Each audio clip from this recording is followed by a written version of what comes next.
Finally 6ാം semester result വന്നതിന് ശേഷം പലതരത്തിലുള്ള സംശയങ്ങളാണ് നമ്മുടെ കമൻറ്റ് ബോക്സിൽ വരുന്നത്. പ്രത്യേകിച്ച് 2019 അഡ്മിഷൻ വിദ്യാർത്ഥികളുടെ കുറേ പേര് വിജയിച്ചിട്ടുണ്ട്, എന്നാൽ കുറച്ചധികം പേര് തോറ്റിട്ടുണ്ട്. 2019 അഡ്മിഷൻ വിദ്യാർത്ഥികളോട് പറയാനുള്ളത്, ഈ വരുന്ന 4ാം സെമസ്റ്റർ പരീക്ഷകൾ ജൂൺ മാസം 10 മുതൽ ആരംഭിക്കാൻ പോവുകയാണ്.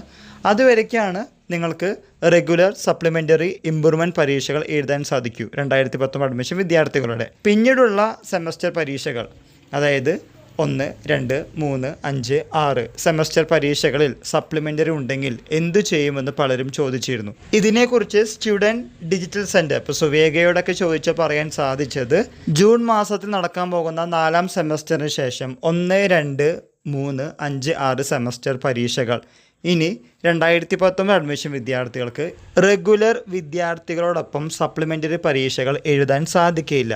അവരുടെ എല്ലാ ചാൻസും കഴിഞ്ഞു. ഇനിയുള്ള മേഴ്സി ചാൻസ് എന്ന് പറയുകയാണെങ്കിൽ 1 ടൈം റെഗുലർ സപ്ലിമെൻ്ററി എക്സാമിനേഷൻ അഥവാ സ്പെഷ്യൽ എക്സാമിനേഷൻ കോൾ ഫോർ ചെയ്യുമ്പോൾ മാത്രമാണ്. ഇതുവരെ 2016 വരെയാണ് 1 time regular supplementary examination call for ചെയ്തിരിക്കുന്നത്. ഇനി 2017 വിളിക്കണം, 18 വിളിക്കണം, അതിനുശേഷമേ 2019 വിളിക്കുള്ളൂ. ആയതുകൊണ്ട് 2019 അഡ്മിഷൻ വിദ്യാർത്ഥികൾ എന്തു ചെയ്യുമെന്ന് പലരും നമ്മുടെ കമൻറ്റ് ബോക്സിൽ ചോദിച്ചതുകൊണ്ടാണ് നമ്മൾ ഇങ്ങനത്തെ ഒരു വീഡിയോ ചെയ്യുന്നത്. പ്ലാൻ എ എന്തെന്ന് ചോദിക്കുകയാണെങ്കിൽ, നിങ്ങൾക്ക് റീവാലുവേഷൻ കം സ്ക്രൂട്ടിനിക്ക് കൊടുക്കാം. യൂണിവേഴ്സിറ്റിയുടെ revaluation cum scrutiny window open ചെയ്യുമ്പോൾ നിങ്ങൾക്ക് അപ്ലൈ ചെയ്യാവുന്നതാണ്. മെയ് മാസം 27 വരെ പല പ്രോഗ്രാമുകളുടെയും പല ഡേറ്റുകളാണ് കൊടുത്തിരിക്കുന്നത്.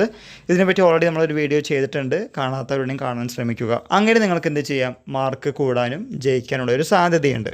പ്ലാൻ ബി എന്തെന്ന് ചോദിക്കുകയാണെങ്കിൽ, ഈ 6 സെമസ്റ്ററുകളിലായി ഒരു സെമസ്റ്ററിൽ ഒരു വിഷയം മാത്രമേ നിങ്ങൾ പോയിട്ടുള്ളൂ എങ്കിൽ ഈ പറഞ്ഞ കാര്യങ്ങൾ, നിങ്ങൾ റീവാലുവേഷൻ കൊടുത്തു, സ്ക്രൂട്ടിനി കൊടുത്തു, എന്നാൽ റിസൾട്ടുകൾ നോ ചേഞ്ച് വരികയാണെങ്കിൽ യൂണിവേഴ്സിറ്റിയിൽ പോയി റിക്വസ്റ്റ് ചെയ്ത് കഴിഞ്ഞാൽ ചിലപ്പോൾ, വീണ്ടും ആവർത്തിക്കുന്നു, അണ്ടർലൈൻ ചെയ്ത് മാത്രം കേൾക്കുക, ചിലപ്പോൾ കൺസിഡർ ചെയ്യാം എന്ന കാര്യം കൂടി നിങ്ങൾ ഓർത്തു വയ്ക്കുക.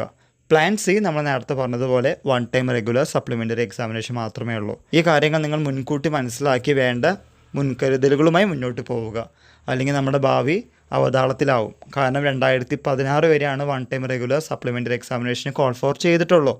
17, 18 വിളിച്ചതിന് ശേഷം മാത്രമേ 2019 വിളിക്കുള്ളൂ.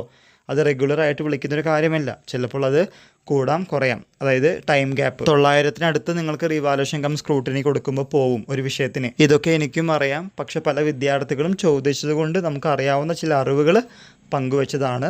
താല്പര്യമുണ്ടെങ്കിൽ ഇങ്ങനെയുള്ള കാര്യങ്ങളുമായി മുന്നോട്ട് പോവാം. ഇത് നിങ്ങളെ ഫ്രണ്ട്സുമായി ഷെയർ ചെയ്യുക. എല്ലാവർക്കും ഒരിക്കൽ കൂടി നന്ദി, നമസ്കാരം.